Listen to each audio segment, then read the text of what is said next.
कल्पना कीजिए दिसंबर की उस कड़कड़ाती ठंड की। उफ, महाराष्ट्र के उन खुले मैदानी इलाकों में तो और भी बुरा हाल होता है। बिल्कुल। मैदानी इलाके में बर्फीली हवाएं चल रही हैं और दसियों हजार लोग खुले आसमान के नीचे बैठे हैं। या फिर बस उन बांस और पत्तों से बनी कच्ची झोपड़ियों में। हाँ, एकदम सही। बांस की झोपड़ियों में सिकुड़ कर बैठे हैं। उनके पास उड़ने के लिए पर्याप्त गर्म रजाई या कंबल भी नहीं है। मतलब शारीरिक कष्ट अपनी चरम सीमा पर है। एकदम। हाड़ कपा देने वाली इस सर्दी में भी इतनी तकलीफ के बावजूद किसी एक भी व्यक्ति के मुंह से शिकायत का एक शब्द नहीं निकल रहा है। सच में हैरान करने वाली बात है। आखिर क्यों? क्योंकि उस रात बाहर चल रही सर्द हवाओं से कहीं ज्यादा तेज वो आग थी जो उन हजारों लोगों के सीने में आजादी के लिए चल रही थी। क्या बात है, बहुत ही शक्तिशाली दृश्य है ये। तो स्वागत है इस नए गहन विश्लेषण में, जिसे हम डीप डाइव कहते हैं। आज की ये विस्तृत चर्चा सच में बहुत खास होने वाली है। तो आज हम 1936 के उस ऐतिहासिक वर्ष की गहराइयों में उतरने जा रहे हैं जब महाराष्ट्र के एक बेहद छोटे धूल भरे गांव फैसपुर ने भारत के राजनीतिक भविष्य की पूरी दिशा ही बदल कर रख दी थी। और ये पूरी चर्चा रसलेस पटेल द्वारा लिखे गए एक अत्यंत शोधपरक लेख पर आधारित है। बिल्कुल। और इस विस्तृत चर्चा में आगे बढ़ने से पहले स्रोतों से जुड़ी एक बहुत ही महत्वपूर्ण जानकारी साझा करना चाहूंगा। हाँ, श्रोताओं के लिए ये जानना बहुत जरूरी है। अगर हम ऐसे ही अनसुने और प्रामाणिक ऐतिहासिक तथ्यों को बिना किसी मिलावट के जानना चाहते हैं तो कृपया YouTube चैनल https://www.youtube.com/rasesh4626 को जरूर सब्सक्राइब करें। और हाँ, इसके साथ ही वेबसाइट https://sardarpatel.in पर एक बार अवश्य विजिट करें। तो आज का हमारा मिशन ये समझना है कि कैसे उस दौर के दो सबसे बड़े लेकिन बिल्कुल अलग विचारधारा वाले नेताओं ने अपने व्यक्तिगत अहंकार को किनारे रखकर देश को सबसे ऊपर रखा। और ये भी कि कैसे एक छोटे से गांव ने दुनिया के सामने सच्चे भारत की एक अचूक तस्वीर पेश की। तो चलिए सीधे 1936 के उस राजनीतिक माहौल के बीच चलते हैं।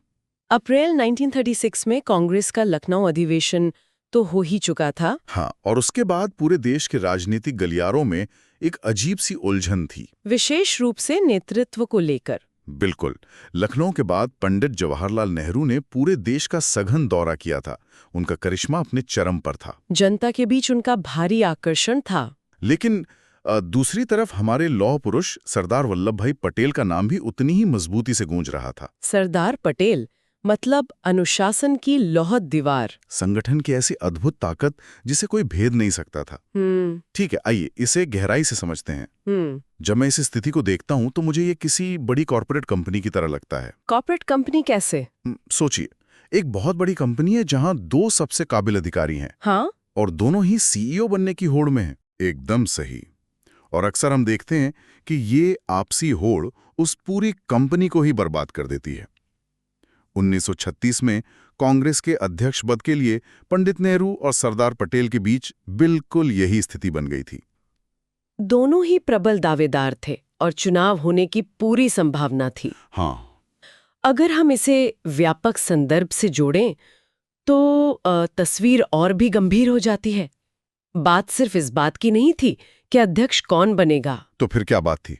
ब्रिटिश हुकूमत दूर बैठी बस इसी ताक में थी कि कब कांग्रेस के ये दो सबसे बड़े स्तंभ आपस में टकराएं। फूट डालो और राज करो। बिल्कुल। अंग्रेजों की उस नीति के लिए ये एक सुनहरा मौका था। अगर नेहरू और पटेल के बीच अध्यक्ष पद के लिए सार्वजनिक रूप से चुनाव होता, उनके समर्थक आपस में उलझते, तो अंग्रेजों को बैठे बिठाए स्वतंत्रता संग्राम में दरार डालने का एक बहुत बड़ा मौका मिल जाता। ये तो एक बेहद खतरनाक कूटनीतिक जाल था। और यहीं पर सरदार पटेल का वो रणनीतिक मास्टर स्ट्रोक सामने आता है। उन्होंने इस जाल को बहुत पहले ही भांप लिया था। और इसीलिए चुनाव की नौबत आने से पहले ही उन्होंने अपना नाम वापस ले लिया। एक क्षण का भी विचार किए बिना उन्होंने न सिर्फ अपना नाम वापस लिया बल्कि वहां मौजूद सभी प्रतिनिधियों को ये साफ सलाह दी कि वे नेहरू जी को निर्विरोध अपना अध्यक्ष चुने। ये कोई साधारण बात नहीं है। इसके लिए बहुत बड़ा हौसला चाहिए होता है। एकदम।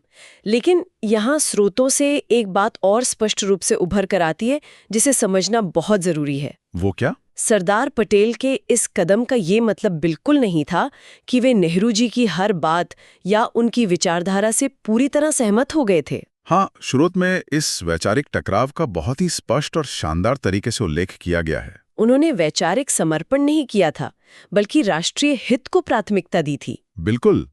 सरदार पटेल ने बिना किसी लाग लपेट के एक बयान दिया था।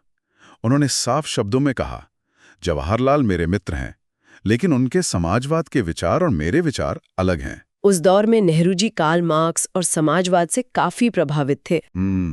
उनका मानना था कि व्यवस्था को जड़ से बदलने के लिए एक वर्ग संघर्ष या क्लास स्ट्रगल की आवश्यकता है। वे मानते थे कि समाज के मौजूदा ढांचे को चुनौती दिए बिना असली बदलाव नहीं आ सकता। जबकि दूसरी ओर सरदार पटेल की सोच एकदम व्यावहारिक और जमीन से जुड़ी थी। पटेल का मानना था कि भारत की परिस्थितियां यूरोप से बिल्कुल अलग हैं। उनका स्पष्ट तर्क था कि देश को आगे ले जाने और आजादी हासिल करने के लिए पूंजीपतियों और मजदूरों को आपस में लड़ना नहीं चाहिए। अगर वे आपस में लड़ेंगे तो फायदा सिर्फ अंग्रेजों का होगा। एकदम सही। उनका मॉडल क्लास स्ट्रगल का नहीं, बल्कि क्लास कोलैबोरेशन यानी दोनों वर्गों के साथ मिलकर काम करने का था। क्योंकि पटेल खुद एक किसान थे, वे मिट्टी से उपजे नेता थे। स्रोत में एक बहुत ही खूबसूरत बात कही गई है कि सरदार पटेल बहुत अच्छी तरह जानते थे कि जूता कहाँ काटता है। किसानों को उन भारी भरकम किताबी सिद्धांतों से कोई लेना देना नहीं था। बिल्कुल नहीं। एक किसान ये नहीं सोच रहा था कि समाजवाद क्या है, वो तो ये सोच रहा था कि उसका लगान कैसे माफ होगा, उसके खेत की उपज का सही दाम कैसे मिलेगा। उसे ठोस और व्यावहारिक परिणाम चाहिए थे। हाँ, लेकिन फिर भी इतनी गहरी वैचारिक खाई होने के बावजूद उन्होंने देश की आज़ादी के उस परम लक्ष्य के लिए अपनी व्यक्तिगत विचारधारा को एक तरफ रख दिया। ये घटना आज के राजनीतिक और सामाजिक परिवेश के लिए एक बहुत बड़ा सबक है। कैसे? आज के दौर में जब लोग जरा सी वैचारिक भिन्नता पर एक दूसरे के धुर विरोधी बन जाते हैं, तो जाहिर सी बात है, तब पटेल और नेहरू का ये रवैया हमें सिखाता है कि बड़े उद्देश्य के लिए अपने वैचारिक अहंकार को कैसे प्रबंधित किया जाता है। ये तो है। इन दोनों महान नेताओं ने देश के लिए अपने वैचारिक मतभेदों को तो साध लिया, लेकिन कहानी यहाँ खत्म नहीं होती। अभी तो असली चुनौती बाकी थी। हाँ, अब उनके सामने एक और बहुत बड़ी चुनौती खड़ी थी। और दिलचस्प बात यह है कि ये चुनौती ब्रिटिश सरकार की तरफ से नहीं थी, बल्कि महात्मा गांधी की एक अप्रत्याशित जिद थी। बिल्कुल, एक ऐसी जिद जिसने इस पूरे अधिवेशन का स्वरूप ही बदल के रख दिया। और वो जिद ये थी कि ये 50वां ऐतिहासिक अधिवेशन किसी चमकते हुए बड़े शहर में नहीं होगा, किसी शानदार हॉल में भी नहीं, बल्कि महाराष्ट्र के एक बिल्कुल अनजान और छोटे से गांव फैजपुर में होगा। लेकिन यहाँ मैं थोड़ा रुक कर एक सवाल उठाना चाहूंगा, और शायद श्रोताओं के मन में भी ये सवाल आ रहा होगा। जी, पूछिए। जरा उस 1936 के फैजपुर की कल्पना करें। एक ऐसा गांव जहां तक पहुंचने के लिए कोई ढंग की पक्की सड़कें नहीं है, बिजली का कोई इंफ्रास्ट्रक्चर नहीं है, पीने के पानी की भी कोई बड़ी व्यवस्था नहीं थी। बस खुले आसमान के नीचे धूल और मिट्टी। ऐसे में पूरे देश से आने वाले लाखों लोगों, बड़े बड़े नेताओं और प्रतिनिधियों के लिए वहां रुकने और खाने की व्यवस्था करना, क्या ये एक बहुत ही अव्यवहारिक और खतरनाक फैसला नहीं था? ये सचमुच एक लॉजिस्टिक दुष्स्वप्न जैसा था। क्या ये सिर्फ एक प्रतीकात्मक जिद या राजनीतिक दिखावा नहीं था, जो असल में किसी बड़ी अव्यवस्था का कारण बन सकता था? यह सवाल बहुत ही स्वाभाविक है, और उस समय कांग्रेस के कई शीर्ष नेताओं के मन में भी यही उथल-पुथल चल रही थी। अच्छा। लेकिन जब हम गांधी जी की सोच का विश्लेषण करते हैं, तो पता चलता है कि यह कोई खोखला राजनीतिक स्टंट नहीं था। तो इसके पीछे क्या कारण था? उनका एक बहुत ही स्पष्ट और दृढ़ मानना था कि भारत गांव में बसता है। और ये बात वे सिर्फ कागजों पर नहीं रखना चाहते थे। अगर हम इसके पीछे की रणनीति को समझे, तो यह एक बेहद सुनियोजित योजना थी। कैसे? वे जानते थे कि कांग्रेस की लीडरशिप ज्यादातर शहरों के पढ़े लिखे एलीट वर्ग और बड़े वकीलों से भरी हुई है। हाँ। ज्यादातर तो शहर से ही आते थे। वे चाहते थे कि ये शहरी नेता जब अपने आरामदायक कमरों से निकलकर गांव की धूल में चलेंगे, तब उन्हें उस भारत की असली नब्ज समझ आएगी जिसके लिए वे नीतियां बना रहे हैं। और दूसरी तरफ जब इतना बड़ा राष्ट्रीय आयोजन एक गांव में होगा, तो वहां का आम किसान भी सीधा इस स्वतंत्रता संग्राम से खुद को जुड़ा हुआ महसूस करेगा। बिल्कुल, ये गांव वालों को मुख्य धारा के राजनीति में प्रशिक्षित करने के एक बहुत ही व्यावहारिक तरीका था। ये नजरिया वाकई बहुत गहरा है। मतलब ये सिर्फ एक जगह का चुनाव नहीं था, बल्कि एक बहुत बड़ा साइकोलॉजिकल शिफ्ट था। एकदम सही शब्द इस्तेमाल किया आपने, साइकोलॉजिकल शिफ्ट। और जब ये तय हो ही गया कि अधिवेशन फैजपुर के उसी कच्चे गांव में होगा, तो वहां जो हुआ उसने वास्तुकला और कला का एक अलग ही इतिहास रच दिया। स्रोतों में शांति निकेतन के विख्यात कलाकार श्री नंदलाल बसु का विशेष रूप से उल्लेख है, जिन्हें इस पूरे आयोजन स्थल को तैयार करने की जिम्मेदारी दी गई थी। और यहाँ गांधी जी का नंदलाल बसु को दिया गया आदेश बहुत ही सख्त था। वो क्या था? उन्होंने स्पष्ट कर दिया था कि इस पूरे कांग्रेस नगर के निर्माण में सीमेंट, लोहे या बाहर से लाए गए किसी भी महंगे सामान का इस्तेमाल नहीं होगा। ये तो एक बहुत बड़ी कलात्मक और इंजीनियरिंग चुनौती थी। बहुत बड़ी। और नंदलाल बसु ने इस चुनौती का जिस तरह सामना किया, वो सच में हैरान करने वाला है। उन्होंने सिर्फ और सिर्फ स्थानीय चीजों का इस्तेमाल किया। हाँ, बांस, सूखी लकड़ियां, पेड़ों के पत्ते और वही की स्थानीय मिट्टी। इन बुनियादी चीजों को मिलाकर उन्होंने एक ऐसा पूरा शहर बसा दिया जिसने सबको स्तब्ध कर दिया। कोई महंगे मखमली पर्दे नहीं थे, कोई विदेशी झूमर नहीं थे।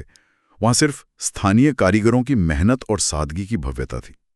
अगर हम इस 1936 के प्रयोग को आज के चश्मे से देखें, तो ये आज के वोकल फॉर लोकल अभियान का सबसे प्रामाणिक उदाहरण था। एकदम। आप सोचिए उस मनोवैज्ञानिक प्रभाव को। जिन शहरी नेताओं की आंखें विदेशी चकाचौंध और बड़े बंगलों की आदी हो चुकी थीं, वे जब फैजपुर पहुंचे तो इस प्राकृतिक भव्यता को देखकर पूरी तरह चौंधिया गए। उन्हें समझ आ गया कि देश की असली ताकत विदेशी नकल में नहीं, बल्कि अपनी मिट्टी में है। उस कांग्रेस नगर ने दिखावे की सारी परतों को उधेड़ कर रख दिया था। गांव वालों के लिए भी ये एक बहुत बड़ा गर्व का क्षण था। जिन बांस और पत्तों को वे रोजमर्रा की मामूली चीजें समझते थे, आज उन्हीं से देश के सबसे बड़े नेताओं के लिए मंच तैयार किया गया था। इसने ग्रामीणों के भीतर एक अभूतपूर्व आत्मविश्वास भर दिया था। बिल्कुल भर दिया था। यहाँ बात सच में बहुत दिलचस्प हो जाती है। ये सारी व्यवस्था दिखने में तो निश्चित रूप से बहुत खूबसूरत और प्रेरणादायक थी, लेकिन जैसा कि इतिहास गवाह है, प्रकृति किसी के राजनीतिक या कलात्मक भावनाओं की परवाह नहीं करती। प्रकृति ने फैजपुर की इन कच्ची झोपड़ियों और व्यवस्थाओं का एक बहुत ही कठोर इम्तिहान लिया। और इस इम्तिहान ने सबकी सहन शक्ति को अंतिम सीमा तक परख लिया। हाँ, और वो इम्तिहान ऐसा था जिसने इस अधिवेशन को हमेशा के लिए अमर कर दिया। अक्सर कांग्रेस के अधिवेशन वसंत ऋतु या गर्मियों के आसपास होते थे, जैसे पिछला लखनऊ अधिवेशन अप्रैल के सुखद मौसम में हुआ था। लेकिन फैजपुर का ये अधिवेशन दिसंबर के आखिरी हफ्ते में रखा गया था, और वो भी महाराष्ट्र के उन विशाल खुले मैदानी इलाकों में जहां सर्दियों की रातें सीधे हड्डियों को जमा देती हैं। स्रोत बहुत ही स्पष्ट रूप से उस रात की तस्वीर पेश करता है। दिसंबर की वो कड़कड़ाती ठंड थी। जो झूंपड़ियां बांस और पत्तों से बनाई गई थीं, वो दिन में तो बहुत खूबसूरत लग रही थीं, लेकिन रात के समय वे बर्फीली हवाओं को रोकने में पूरी तरह नाकाम थीं। लाखों की संख्या में देश भर से आए आम कार्यकर्ता, किसान और प्रतिनिधि वहां मौजूद थे। व्यवस्थाएं कम पड़ गई थीं। पर्याप्त गर्म कपड़े नहीं थे, रजाई और कंबल कम पड़ गए थे। हजारों लोग उस हाड़ कंपाने वाली ठंड में खुले मैदानों में रात बिताने को मजबूर थे। लेकिन इस पूरे घटना का सबसे महत्वपूर्ण हिस्सा क्या था? यही कि इस असहनीय शारीरिक पीड़ा के बावजूद किसी के भी मुंह से शिकायत का एक सिंगल शब्द नहीं निकला। कोई वापस नहीं लौटा, कोई अव्यवस्था नहीं फैली। यहाँ जो बात सबसे आकर्षक है वो ये है कि जब कोई जनसमूह एक बड़े लक्ष्य के लिए एकजुट होता है तो भौतिक कष्ट मायने नहीं रखते। उन किसानों के दिलों में आजादी की जो आग जल रही थी, वो उस दिसंबर की ठंड से कहीं ज्यादा ऊर्जा दे रही थी। लेकिन इस घटना का एक दूसरा पहलू भी है जो उस समय के शीर्ष नेतृत्व के दृष्टिकोण को दर्शाता है। वो क्या? जब शीर्ष नेताओं जैसे नेहरू और पटेल ने देखा कि हमारे आम कार्यकर्ता, हमारे किसान इस तरह ठंड से ठिठुर रहे हैं, तो उन्होंने इसे अपनी प्रतिष्ठा या ईगो का विषय नहीं बनाया। उन्होंने ये नहीं कहा कि देश के लिए इतना तो सहना ही पड़ेगा। इसके बजाय उन्होंने अपनी जिम्मेदारी समझी और एक बहुत ही ऐतिहासिक निर्णय लिया। उन्होंने कांग्रेस की नीतियों में ही बदलाव कर दिया। अच्छा, क्या बदलाव किया? ये तय किया गया कि भविष्य में आम जनता और कार्यकर्ताओं को ऐसी शारीरिक पीड़ा से बचाने के लिए अधिवेशन कड़ाके की सर्दियों में नहीं, बल्कि वसंत ऋतु यानी मार्च के आसपास ही आयोजित किए जाएंगे। ये संवेदनशीलता आज के दौर में बहुत बड़ी बात लगती है। बिल्कुल। आज हम अपनी रोजमर्रा की जिंदगी में इतनी जल्दी धैर्य खो देते हैं। अगर 5 मिनट के लिए हमारा वाईफाई बंद हो जाए या हम किसी ट्रैफिक जाम में फंस जाएं, तो हमारा गुस्सा 7वें आसमान पर पहुंच जाता है। हम तुरंत सिस्टम को कोसने लगते हैं। लेकिन उस दौर के उन गुमनाम लोगों ने सिर्फ अपने देश के लिए, एक ऐसे भविष्य के लिए जिसे शायद वे खुद कभी देख भी नहीं पाते, वो भयानक ठिठुरती रात बिना किसी उफ के बर्दाश्त कर ली। ये हमें हमारे अपने धैर्य पर सोचने को मजबूर करता है। इसी जज्बे और इसी जमीनी जुड़ाव ने ब्रिटिश साम्राज्य की जड़ें हिला दी थीं, लेकिन अंग्रेज भी आसानी से हार मानने वाले नहीं थे। बिल्कुल नहीं। इस कड़कड़ाती ठंड में जहां जमीन पर आम हिंदुस्तानी पूरी तरह से एकजुट था, वहीं विरोधी दल और विशेषकर ब्रिटिश मीडिया एक अलग ही राजनीतिक आग लगाने की कोशिश कर रहा था। हाँ, जब चुनाव के बाद नेहरू जी आधिकारिक रूप से अध्यक्ष बन गए और फैजपुर का अधिवेशन शुरू हुआ, तो ब्रिटिश अखबारों ने एक बहुत बड़ा दुष्प्रचार शुरू कर दिया। उन्होंने ये अफवाह फैलावा शुरू कर दिया कि अब कांग्रेस पूरी तरह से समाजवादी हो गई है। उनका नैरेटिव ये था कि कांग्रेस के अंदर भारी दरार आ चुकी है और बहुत जल्द भारत में पूंजीपतियों और किसानों के बीच एक हिंसक गृह युद्ध शुरू होने वाला है। वे इस अधिवेशन को कांग्रेस के अंत की शुरुआत के रूप में पेश कर रहे थे। लेकिन यहाँ नेहरू जी और सरदार पटेल ने जिस राजनीतिक परिपक्वता का परिचय दिया, उसने अंग्रेजों के इस पूरे प्रोपेगेंडा को ताश के पत्तों की तरह ढा दिया। बिल्कुल। नेहरू जी ने बहुत ही गंभीरता के साथ इसका जवाब दिया। उन्होंने साफ किया कि उनका अध्यक्ष बनने का ये मतलब कतई नहीं है कि पूरी कांग्रेस पार्टी ने उनके निजी समाजवादी विचारों को अपना लिया है। उन्होंने पूरी दुनिया के सामने ये स्पष्ट किया कि कांग्रेस कोई एक विचारधारा वाली पार्टी नहीं है, बल्कि ये एक यूनाइटेड फ्रंट है। एक ऐसा साझा मोर्चा जहां अलग अलग विचारों वाले लोग सिर्फ एक ही लक्ष्य के लिए एक साथ आए हैं। और वो लक्ष्य है पूर्ण राजनीतिक आजादी। और नेहरू जी के इस बयान को जो सबसे बड़ी ताकत मिली, वो सरदार पटेल के उस ऐतिहासिक वक्तव्य से मिली, जिसने ब्रिटिश मीडिया की बोलती हमेशा के लिए बंद कर दी। स्रोत में पटेल के उस शानदार और सटीक वाक्य का उल्लेख है। पटेल ने मंच से कहा था, कांग्रेस के अध्यक्ष के पास कोई तानाशाह की सत्ता नहीं होती, वो तो एक व्यवस्थित तंत्र के सभापति हैं। इस एक छोटे से वाक्य में बहुत गहरा अर्थ छिपा है। ये साबित करता है कि सरदार पटेल सिर्फ कड़क मिजाज के नेता ही नहीं थे, बल्कि वे एक महान रणनीतिकार थे। वे ये बात बहुत गहराई से समझते थे कि कोई भी व्यक्ति कभी भी संस्था से या देश से बड़ा नहीं हो सकता। फैजपुर के उस मंच पर पटेल का वो बयान असल में पूरी दुनिया को ये बता रहा था कि कांग्रेस अब चंद एलीट लोगों की नहीं, बल्कि एक लोकतांत्रिक संस्था बन चुकी है। उनका एक कदम पीछे हटना असल में देश को 2 कदम आगे ले जाने की तैयारी थी। और यही कारण है कि फैजपुर अधिवेशन को भारतीय इतिहास का एक बहुत बड़ा टर्निंग पॉइंट माना जाता है। इस अधिवेशन ने साबित कर दिया कि भारत की राजनीति अब शहरों के उन महंगे ड्राइंग रूम्स में बैठने वाले टाई कोट वालों की जागीर नहीं रह गई है। ये अब धोती पहनने वाले, खेतों में पसीना बहाने वाले उन किसानों की पार्टी बन गई है। बिल्कुल। तो इस सब का असल मतलब क्या है? जब हम इन सभी ऐतिहासिक कड़ियों को एक साथ जोड़कर देखते हैं, तो स्रोतों से हमें 3 मुख्य सीख मिलती हैं। पहली, सादगी में ही असली सुंदरता है। फैजपुर के उस कांग्रेस नगर ने ये साबित किया कि हमें अपनी जड़ों पर गर्व करने के लिए बाहरी दिखावे की जरूरत नहीं है। दूसरी सीख ये है कि संवाद और एक दूसरे का सम्मान ही सबसे अच्छा रास्ता है। मतभेद हो सकते हैं, पर मनभेद नहीं। बिल्कुल। पटेल और नेहरू के विचार अलग थे, लेकिन उन्होंने संवाद को कभी खत्म नहीं होने दिया। और तीसरी सबसे बड़ी सीख ये है कि गांव और किसान की पीड़ा समझे बिना देश का विकास अधूरा है। इन सब बातों के बीच मेरे दिमाग में एक बहुत ही दिलचस्प और गहरा विचार आता है। वो क्या है? शोध में एक बात स्पष्ट थी कि एक रात किसानों को ठंड में ठिठुरता देख उस समय के नेताओं ने एक बहुत बड़ी राजनीतिक परंपरा हमेशा के लिए बदल दी। अधिवेशनों को दिसंबर से मार्च कर दिया। हाँ, तो ये सोचने पर मजबूर करता है कि अगर आज के हमारे इस आधुनिक सिस्टम में जो नेता बड़े बड़े नियम बनाते हैं, उन्हें सिर्फ एक रात बिना किसी सुविधा के उसी जनता के बीच खुले आसमान के नीचे गुजारनी पड़े जिसके लिए वे नियम बनाते हैं। उफ, ये तो बहुत बड़ी बात कह दी आपने। तो अगले दिन सुबह होने तक हमारे कितने ही कठोर और अव्यावहारिक नियम हमेशा के लिए बदल जाएंगे। ये सच में एक ऐसा विचार है जो हमें झकझोर देता है। ये कोई साधारण सवाल नहीं है। ये हमें सोचने पर मजबूर करता है कि क्या आज हम उस सच्चे भारत की आत्मा से कहीं दूर तो नहीं निकल आए हैं। आज जब समाज छोटी छोटी बातों पर बढ़ जाता है, फैजपुर हमें देश पहले फिर मैं का आईना दिखाता है। बिल्कुल। श्रोताओं से हमारी यही गुजारिश है कि 1936 के इस फैजपुर अधिवेशन के इतिहास को सिर्फ अपने तक सीमित ना रखें। इन कहानियों को अपने बच्चों तक जरूर पहुंचाएं, ताकि वे जान सकें कि आज़ादी की नींव में कितना गहरा त्याग छिपा है। और हाँ, इस चर्चा को समाप्त करने से पहले शुरुआत में बताई गई जानकारी का एक संक्षिप्त सौम्य रिमाइंडर। ऐसे ही अद्भुत ऐतिहासिक प्रसंगों को गहराई से जानने के लिए YouTube चैनल https://www.youtube.com/rasesh4626 को सब्सक्राइब करना ना भूलें।